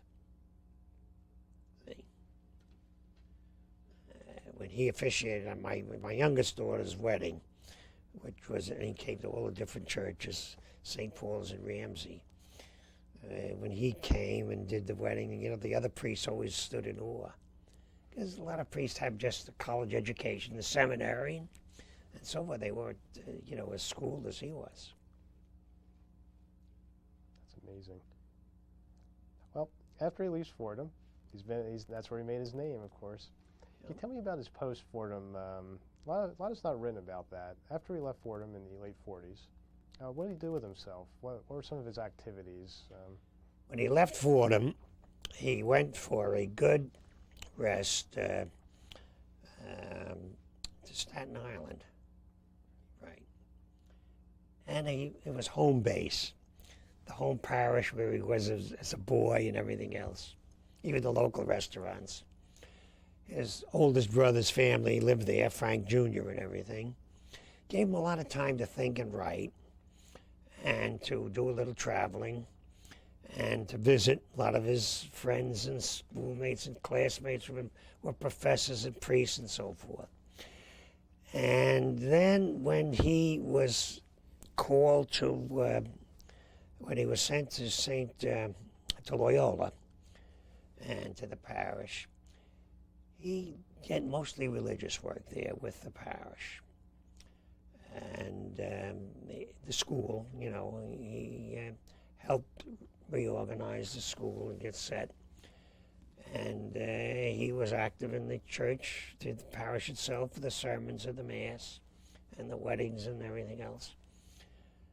And then he started to slow up a little bit. And when he went as the retreat master, he was doing a lot of writing.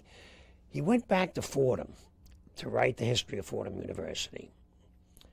And he had the title of assistant to the president, whatever it was, which never bothered him or what it was. He was doing the history of Fordham. And then he began to get tired. And when he went back to the retreat house, he slowed up quite a bit. We used to walk and sit in the garden a while, and talk. I'd try to get out there and visit with my wife. He always liked my wife because they looked alike. She was the youngest of her family. He was the youngest in his family. And my father-in-law and Uncle Bob my father-in-law was a railroad man, too, and then went with Union Carbide. And he was a lot like his father. And he seemed to slow up a little bit, but never mentally. Always writing, always taking notes, always asking about people. Knew every member of his family, which was big by then. And he'd see, you ever see young Frank in Staten Island now that he left the bench? He was, I'd say, Uncle Bob, he was with the Port Authority as one of their councils. And then he was put on the bench, and he really wasn't happy on the bench. He didn't like being a judge. He liked being a lawyer. So he went back to practicing law, and he does law case. He wanted to know about the family. And he never played favorites. He liked my brother-in-law, Frank, who was the oldest of my wife's family, because he said that he was very much like his father, Frank's grandfather, named after him too, Frank Stanislaus Gannon. Always felt bad that he couldn't finish Georgetown. And when the time came, Frank went into the Army. And when he got out of the Army, he was in the Battle of the Bulge. Uncle Bob wanted him to come to Fordham and get a degree. But he wanted to go back to the bank and work. It was after the war, and he didn't that, so he never did. He always felt bad about that. He felt Frank, who only passed away in the last 2 years, and I'm going to see his wife before I go back to Florida. And she had most of these things, because Uncle Bob sent a lot of stuff to Frank, who gave them to my daughter, because he was my daughter's godfather, Frank. And he always felt bad about Frank not finishing Georgetown and not getting a degree, because in the Gannon family, everybody had a degree. But in the next generation, they didn't. Then the next generation, they all did now. Like all my kids have degrees. All, Bob sent 2 daughters to Cornell and 1 to Brown. Everybody got a degree. But in that era of the 40s and early 50s, not everybody got a degree. And Uncle Bob said, you don't necessarily have to get a degree. The garbage collector on the truck can have as much common sense, as the guy that runs the sanitation department, and that was a reflection against the city of New York sanitary commissioner I know, who he took to task many times, but never mentioned his name. But he meant that the guy on the truck probably could do just as good a job as that commissioner. And he used to tell those things to LaGuardia. One of his, you're bound to have some special students that you like and everything. Frank Hogan, who was the longest serving district attorney in New York. Now Morgenthau will have that honor too. But Frank Hogan was a Fordham graduate, served as district attorney for about 25 years. Didn't want to be a judge or anything else. First priority of getting on the staff was a Fordham graduate, Fordham Law School. And those are the kind of fellas that he, like you and I might say, banged around with and, relaxed with and stuff like that. But I know he never sat in the back of the car, always sat next to the brother driving the car. And one time when he was visiting us in Franklin Lakes, and he went to visit Father Doyle, who Eileen was talking about, and on his way home, he sent his driver home early because the driver had a birthday party or something for one of his kids. So the sheriff of Bergen County was a very good friend of mine and loved Father Gannon. Joe Job was the United States Marshal under Eisenhower for the state of New Jersey. So he drove Uncle Bob back to the retreat house. Uncle Bob sat in the front with him. And the sheriff had a driver. Then they made the sheriff sit in the back seat so they could talk. So when I saw Joe a couple of days later, I said, "How'd you do with Uncle Bob?" "Oh, he says, fine. We got there, went in the kitchen, and had a cup of coffee and so forth and so on." And I said, "Did he bore you out on some of the things you're doing as a politician?" "No, he told me I did a great job as United States Marshal, but couldn't understand why Kennedy didn't reappoint me after he became president." And I said, "You told Father Gannon that?" He said, "Yeah." I said, "What did Father Gannon tell you?" He said to me, "Joe, you got to know the facts of life. A Republican president has a Republican marshal. A Democratic president has a Democratic marshal." Joe said, "Yeah, but Haig in Jersey City," who he was close to, "promised me that he would speak to Kennedy on my behalf." Uncle Bob says, "He probably did, Joe, and Kennedy probably said no." That's the way he was. That was his light side. Joe remembers that to this day.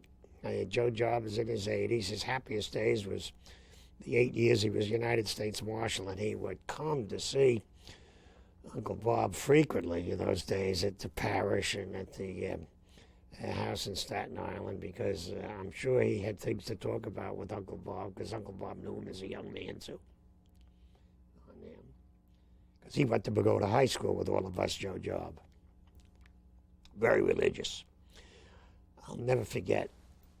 He was the one fellow that I knew, but even during the war days, in the morning, first thing when he got up, he knelt beside his bed and said his prayers. And the last thing at night before he went to bed, he knelt beside, made the way of the cross and said his prayers. Father Gannon thought that was, he said, "That's instilled in you as a boy." His mother and father did that to him. They made him recognize that. Can you tell me about the last years of Father Gannon's life? And do you remember the eulogy that was given for him? I mean, to sum up his life's accomplishments. He was happy, contented, got tired. When he was his 80th birthday, he was still fairly spry, which was in Staten Island. And the following year and the following year, but after 82nd birthday, he began to feel frail, and he was, the doctors were examining, he was slowing up, he wasn't walking around that much, and he was cutting way back on the speaking dates. And I think he enjoyed being out at the retreat house. He was the headmaster then. And the younger people that went there had a lot of respect for him. They always wanted to be in it, like if he was giving a lecture or anything like that. But he spent most of his time reading and writing. And he didn't have a big appetite. And of course, he never drank, he never smoked. He sipped maybe a glass of wine, or he'd sip a scotch on the rocks or something like that, and it would take him, oh my gosh, hours to sip it. But in his later years, he thought back many times of how fortunate he had been to not only have his education, but the Jesuit order, how good they were to him. And he always felt that that first assignment at St. Peter's had to be something that somebody had to think about. And then he said, all the things that I learned and taught and studied for, came to pass with St. Peter's. I think sometimes he felt as if he could have walked right in and wanted to take over a class at St. Peter's and teach the whole class. Because many times when he'd look in the class, the professor would say, well, would you like to say a few words, Father? He would always say a few words. He never would say, oh, no. He would always have a few thoughtful words to say, cheerful. And a couple of times he'd say, I'm not so sure I like what's on some of these walls. It wasn't graffiti, but it was, and then he would make sure that those walls were painted by students in their free time and volunteers. They had a lot, the students, well, you were here too in days. Students volunteered for a lot of things. They didn't have much money at St. Peter's. As Eileen said, they had very few donors. And kids would paint and so forth. I don't think he ever realized it would happen this big. But you got to remember now, it's 20 years since he died. And these past 20 years, St. Peter's is... I think he visualizes St. Peter's having students from most of the states, from foreign countries,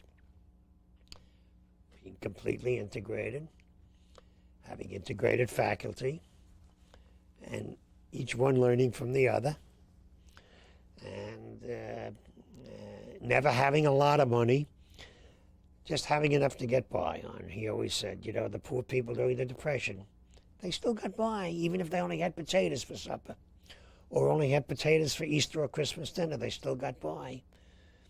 And when he was ordained in 1926, it was only a few years after that you had the stock market crash in 29. And the people selling apples on the streets in New York, when he was in St. Peter's, he came here in 1930, they were selling apples on Journal Square. They couldn't have jobs. Men were selling apples. As they were getting into the train and, the buses and that, the apples were a nickel. And he used to see that. But his heart broke when somebody wanted to come to college and couldn't get in. If the marks weren't good enough, they had to study, and he always found a way around if they weren't finances.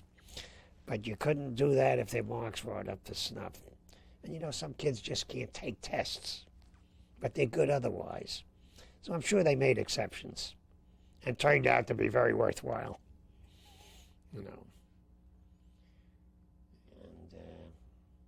St. Peter's, I think, made the firmest impression, the foundation. Fordham was an entirely different scope of everything. And then, of course, after Fordham, the quietness of the parish, Loyola School, the retreat house, and things like that, and the writings. He was always happy he had time and opportunity to do the writings. One thing interesting I forgot to mention, Father Gannon also founded the Hudson School of Business. Now, I know he wasn't really a business major or practitioner per se, but did he have any special pride in that accomplishment? Yes, he took great pride in those arts and drama and plays and things like that. I'm trying to think back his feelings about buildings and structures and things like that. He knew that they were very necessary, and you had to have the schools of learning. You had to be able to accommodate. I know he did say one time after he left St. Peter's that, someday the buildings will be bulging at the seams. They'll come off the foundations. So they're going to have to build. And then he felt sorry for the people whose homes they would take away to build the buildings. That was his empathy with people. He could have empathy with anybody. When he rode the subway, the guys on the subways that opened the doors in those days in New York. And he had empathy with them. He figured that back home, they might have 6 kids. You know, he didn't get much money in the subway. And he could relate. He could relate. Fordham, when they started to get to 12,000 students on the GI Bill from all over the country and all over the world, they had no place to house them in the Bronx, but families did take them in. And Fordham had some pretty good situations where they had dormitories, and there was apartment buildings then, like you have across the street here, and they started to take some of those over. Lots of times a kid could afford the tuition, but couldn't afford the housing. So there was as many as 6 or 8 Fordham kids living in one little place. Almost everybody that went to Fordham, not almost everybody, but they could walk to school that lived around there. And then there was some community commuted from Jersey City to go to Fordham. I often wondered why whether he wouldn't say, well, why didn't you go to St. Peter's? Why are you coming to Fordham? But Fordham did have a great, school in preparation for law and medicine, and the accounting. The business school at Fordham was fabulous. A lot of the accounting majors. And St. Peter's was just, getting hold of everything. And they had all they could do to take care of some of the kids in Jersey City that were starving for the education, and their families was struggling to send them here. And the big thing is when somebody had to drop out or flunked out. And even in the job that he had at St. Peter's, he wanted to know the reason behind every single one of them. And would talk to them. And would talk to the parents. Because he felt parents had a great responsibility. He said, that's what made St. Peter's so good, he said. The parents down here, they wanted their kids to go. And the kids knew that this was the place to go. And to go to St. Peter's Prep was something, Kids did travel a long distance to go. I can imagine. I've told you as much as I can remember about him now. You've got a wealth of information. You're great. Well, I just have a few more, and then we're going to wrap it up. But I want to ask about your family. Yeah, I met your great, Yeah. wonderful, wonderful folks. And can you tell me about your other family and their connection to St. Peter's? I have 3 daughters. One is a graduate of University of North Carolina. One is a graduate of Trinity. And one is not, she did not get a college degree. She married early and had children. And my one daughter, the graduate of University of North Carolina, works for a Pepsi-Cola company, the Tricon division, which runs Taco Bell and Kentucky Fried and Pizza Hut. She is the Northeast Regional Marketing Director, and she lives in Philadelphia. My youngest daughter is Guidance Director at Sacred Heart Catholic Girls' School in Kingston, Massachusetts, which is outside of Boston. Her husband's an attorney, graduate of Boston U, and he's a member of the legislature in Massachusetts. He's in with that Boston crowd of politicians and Irish Catholics and so forth. And he loves that. And he has some of Father Gannon in him because he is the house historian. They never had one in Massachusetts. He's the first house historian. He's studying the history of Massachusetts legislature. And my oldest daughter that doesn't have the degree, her son is an attorney in Boulder, Colorado. And her daughter, my granddaughter, is an executive with Hewlett-Packard Computer Company. And the other daughter is just a house. Not just, but she's a housewife, homemaker. I have a grandson that graduated from Villanova, and he's a sales rep with the pharmaceutical company, Forest Laboratories. He loved Villanova, and his sister is a graduate of Tyler School of Art, Temple University, and studied a year in Rome. And teaches art. She has 2 children now, so she can only teach. She taught at the Metropolitan Museum of Art, the Philadelphia Museum of Art, 4 days a week, art classes, and now she's going to teach at the Temple University School of Art 3 or 4 days a week. And the Gannon family itself, Frank retired as president of a bank. That's my wife's oldest brother. Greg, the middle brother, retired. He served during World War II. He was 7 years on merchant ships. He loved the merchant ships. And then he retired in Florida, where he lived as a sales rep. And our youngest brother, John, lived in Arizona for many years. He was in real estate out there. Uncle Bob visited him out there a couple times, too. There was one Gannon, Robert Gannon, Jr., who retired from Washington, D.C., Communications Division of the Police Department and lives in Virginia now, works for communications. And he is the only one from that part of the family that's around. The Staten Island Gannons, young Frank is retired from the law practice, and his sisters are just all married, but they all manage every few years to have a get-together. And the brothers, Uncle Bob, when Uncle Bob died, there were really no immediate close survivors. He was the last because he was 84, and he was the youngest of the family, and he was 84. But they all lived a good life. The sister Benedicta, I had a lot of good close contact with Benedicta. She lived in the Bronx, so when he was at Fordham, there was a ritual there. She was like Uncle Bob in the respect that she was an avid reader. She liked reader, too. As I said, thought she might become a nun at one time, and then she gave it up. In his later years, the last 2 years, vividly,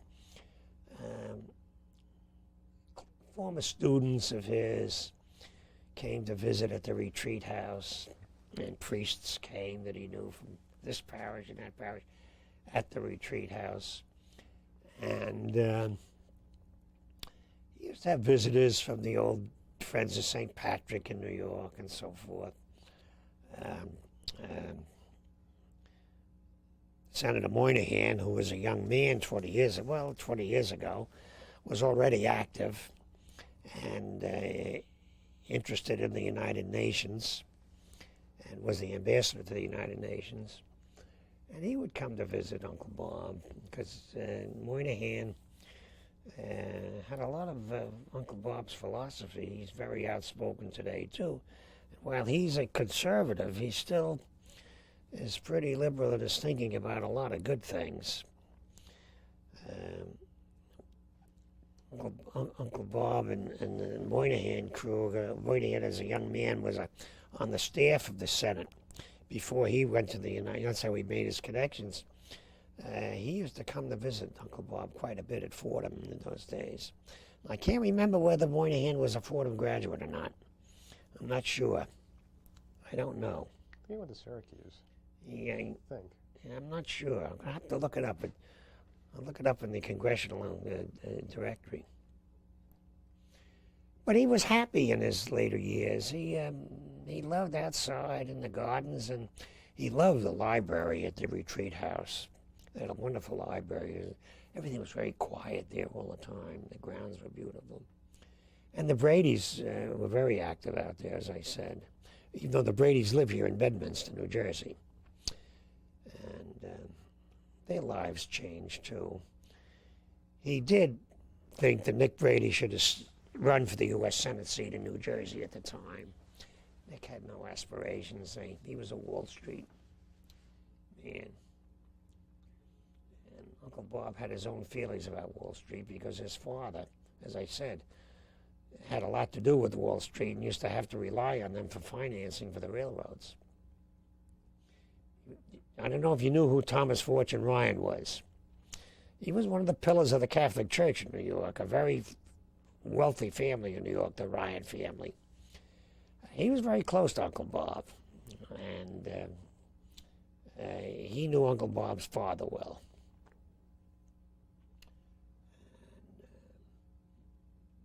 In those days, the railroad men, they were very, very, very strong and prominent in Washington, in politics, and at Wall Street.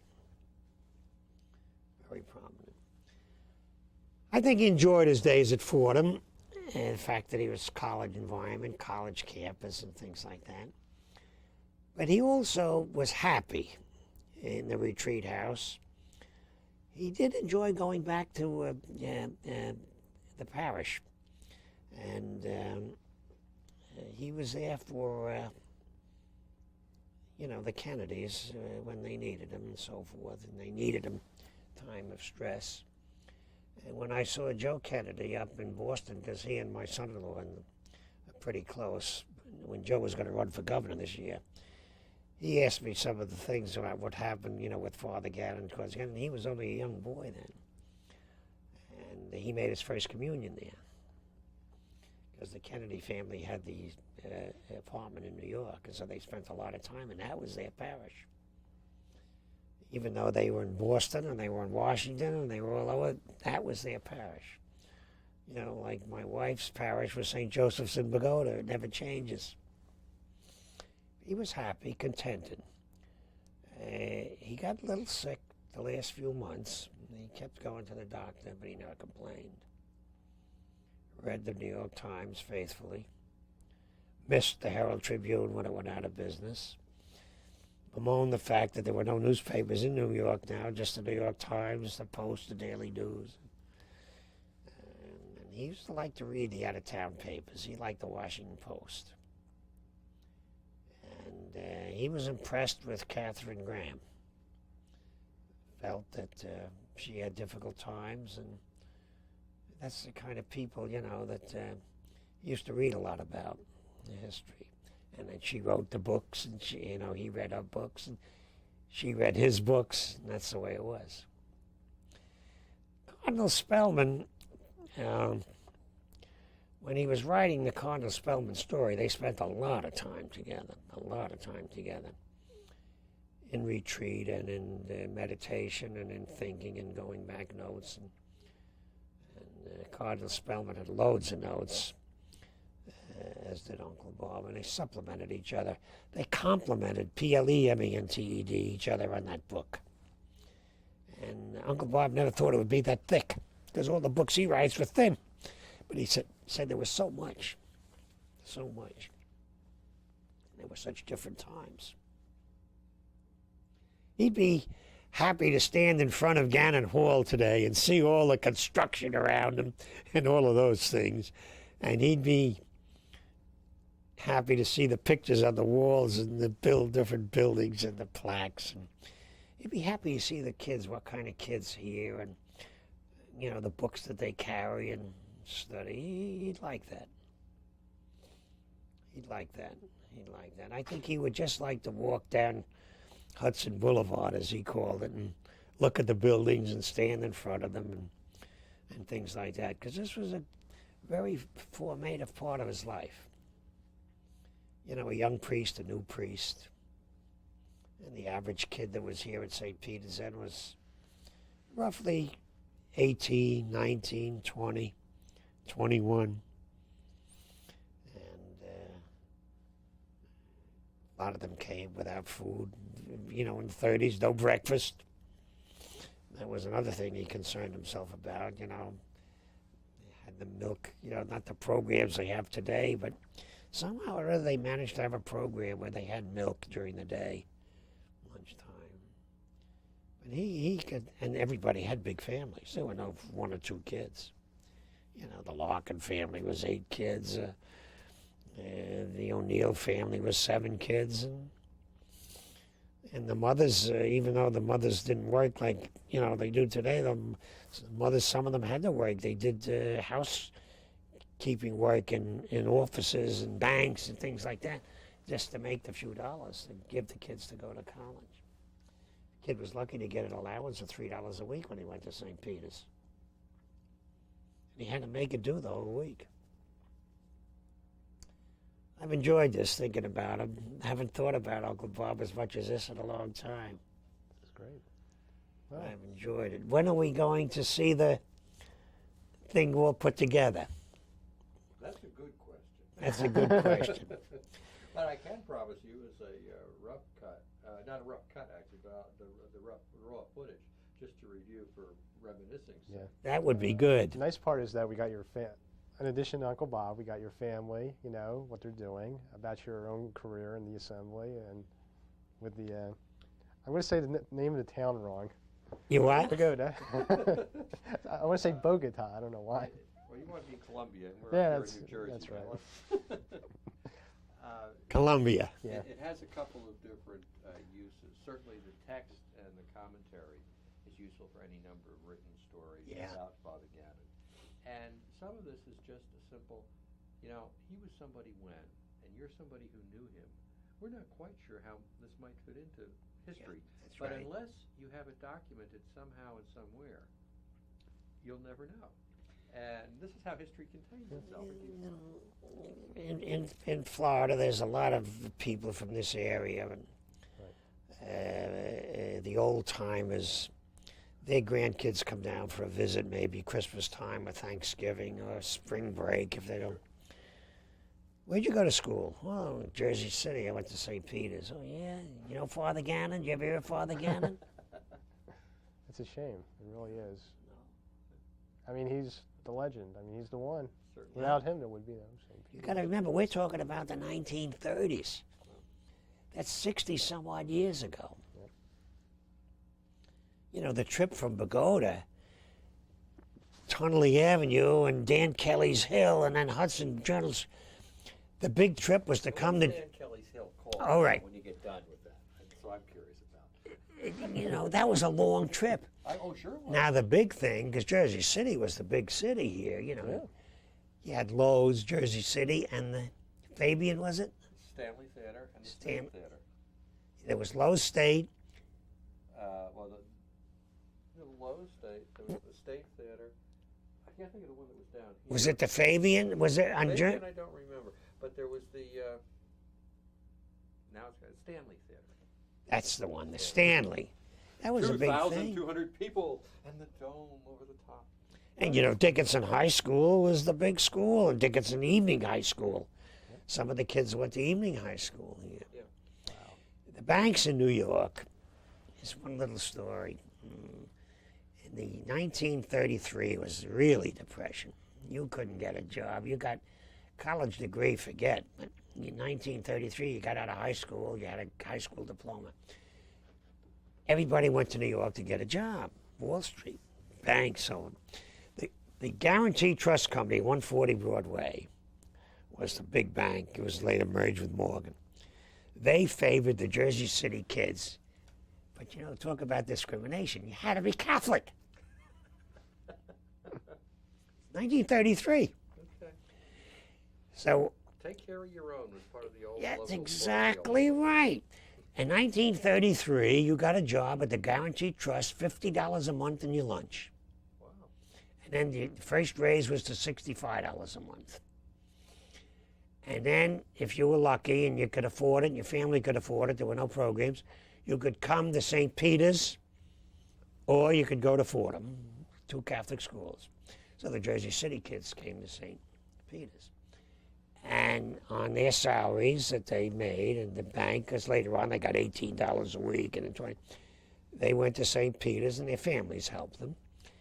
So that Uncle Bob knew a lot of these kids. They had gotten out of high school. Some had gotten out of St. Peter's, and they came to St. Peter's College. And some signed promissory notes for the $100 and so on, which they paid back. I often talk to John Larkin about it because he was one of the, he left the Guarantee. And when he graduated from Fordham, see Uncle Bob's influence, and he had Uncle Bob at St. Peter's at the prep school for a while when he was there. You know, he was there a short time, and he wouldn't accept a commission in the Army as a Fordham graduate. But after he was in the Army 3 months, and he saw how the officers lived compared to the GIs, he made application pretty quick for officers training school, and they made him start at the bottom. He had to go to officers candidate school. He got out a major in the Air Force. He didn't even go in the finance division. And one day he went out to the retreat house with me when Uncle Bob was there, and they were talking about the St. Peter's days. And He said he went to Fordham instead of St. Peter's College because he could hop on the subway, go right up to Fordham, and he could get his supper for nothing at the bank because the night shift, like we got our $50 a month, $65 a month on our lunch, they got it with their dinner.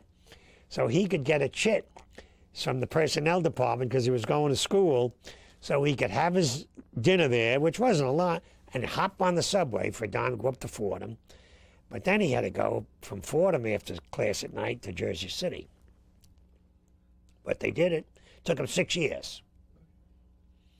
And Uncle Bob was glad to see him when he came out the first time. He had been in the Air Force for 6 years, and he was offered the job at Citibank. And I remember he said to Uncle Bob, "What would you do?" He said, "I could go back to my old bank." Then Uncle Bob said, "You have to go where your heart and head lead you." It was good advice. He stayed there till he retired, became one of the top 3. Yeah. That's tremendous. Yes, you do. Haven't thought of some of these things in so long, Alan. I think you have to write the family history. Yeah, I was thinking about. After black coffee. How's that? Oh, no problem. I was thinking one time of putting some of this down in a book called Tomorrow's Today. That's a good title. And IBM adopted that slogan. Did they? They have a slogan for their training sessions, Tomorrow's Today. Tomorrow's today. That was a great pair when That's you.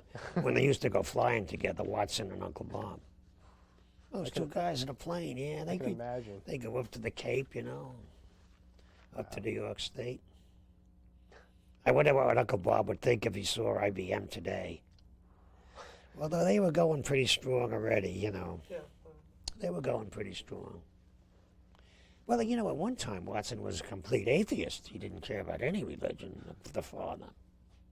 That's one way of becoming. Yeah, he and Uncle Bob were very careful about what they were talking about. I wish I could remember how they first met. I think it had to be at one of the dinners or something, when Watson was probably at the head table. That makes some sense. One of the big New York dinners, because IBM was based in New York State. Yeah. It might have been at one of the dinners for either one of the governors or something. It was a casual meeting at first, but all of a sudden it became a friendship thing. Yeah. That's great.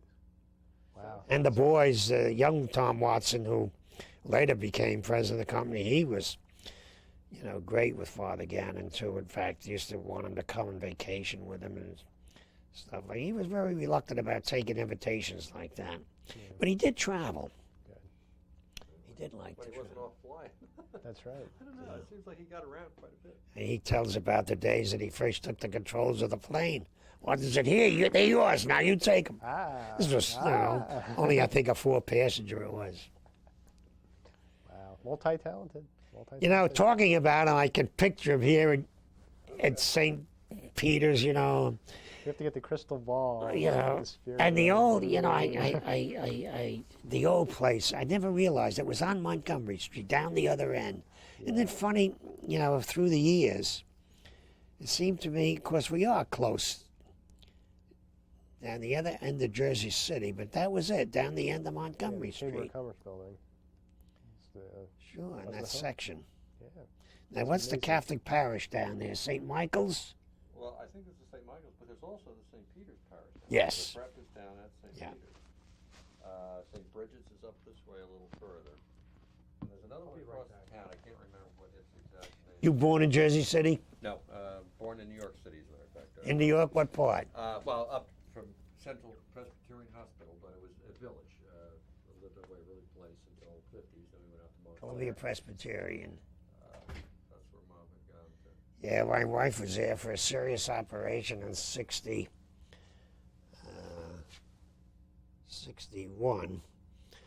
And Uncle Bob at that time, I guess, was at St. Ignatius Loyola, I think. And he came up to visit at Columbia Presbyterian, and he knew everybody up there. It seems that he has a name. Gosh almighty, he knew everybody, every place. Well, I guess, I may say, basically, he was a New Yorker. Well, You know, I- Staten not Island even was. Most New Yorkers know that many people. Yeah. There's only one other person I can think of that even sounds like. I mean, yes, there are some politicians, but Father Victor Yanatelli, who was the successor president, was one of these people who knew everybody and was present when I was student here. I was back here as a worker, and it was just he was always knowing people and always caring about people and what they do. And Father Bob apparently was the same way, although I didn't know. How'd you happen to go to St. Peter's? Huh? How did you happen to go to St. Peter's? Didn't know what to do with myself. I'd gone to Catholic University and didn't like it there. Yeah. So I succeeded not to do well, and finally got thrown out for overcutting. Took a semester off, and Mom said, "Why don't you try St. Peter's?" And I'd had enough of being at home again. And I'd come out of Benedict's prep in Newark, so I was used to an order. These are the Benedicts. And I said, "All right, let's do this." And I just fell into it. What years was that? I was here from '64 to '68. '68 is when I graduated. Well, they were interesting years. Oh, they were very interesting years. I mean, I got to set a microphone for Yeah, 60. sugar, Martin Luther King when he was here, Kennedy when he visited here, because Father Wasser was a Jesuit priest here then,